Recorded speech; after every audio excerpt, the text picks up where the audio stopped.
एक तरफ जहां गाजा के भीतर इजराइल और हमास के बीच युद्ध विराम हो गया है, वहीं दूसरी तरफ कब्जे वाले वेस्ट बैंक में हमास के लड़ाके अभी तक आईडीएफ के सामने डटे हुए हैं। हमास के तमाम छोटे बड़े सहयोगी प्रतिरोधी संगठन लगातार इजरायली सेना पर छापा मार हमला कर रहे हैं, जिसकी वजह से आईडीएफ को वेस्ट बैंक में भारी नुकसान उठाना पड़ रहा है। और वेस्ट बैंक के मौजूदा हालातों को देखकर कुछ लोगों का मानना है कि गाजा के बाद वेस्ट बैंक हमास का दूसरा सबसे बड़ा गढ़ बन गया है।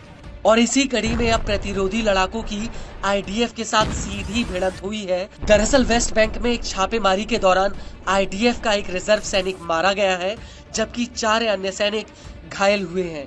मीडिया रिपोर्ट्स के मुताबिक उत्तर पूर्वी नबलस के तम्मुन कस्बे में प्रतिरोधी लड़ाकों ने आईडीएफ के रास्ते में बम लगाया हुआ था, जिसकी चपेट में आईडीएफ का एक ट्रक आ गया। और जब ये धमाका हुआ तो उस वक्त ये सभी जवान एक बख्तरबंद वाहन में थे और तभी ये बम फट गया।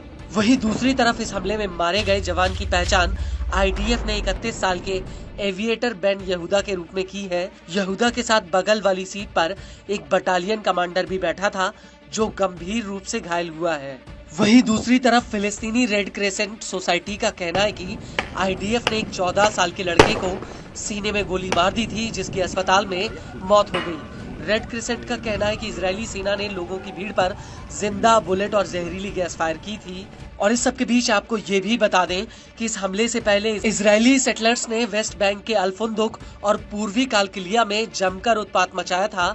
सेटलर्स ने यहाँ पर जिन्साफुत और अल्फुंदुक कस्बे में कई घरों में आग लगा दी थी, जिसकी वजह से पूरे इलाके में एक भीषण आग फैल गई। सेटलर्स के इस हमले में कई फिलिस्तीनी घायल भी हुए हैं।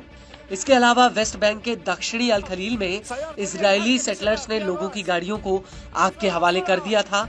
वहीं न्यूज एजेंसी अल मायादीन का कहना है कि सेटलर्स ने तुरमुन अय्या, अतारा, एन सिनिनिया, एन आयुब, काल किला और जाबा इलाके में गाड़ियों पर हमला किया। इसको लेकर वाफा न्यूज एजेंसी का कहना है कि इस हमले में 2 फिलिस्तीनियों के घर और 4 गाड़ियों में आग लगा दी गई थी। सोशल मीडिया पर इन हमलों को लेकर कई वीडियोस भी वायरल हो रहे हैं।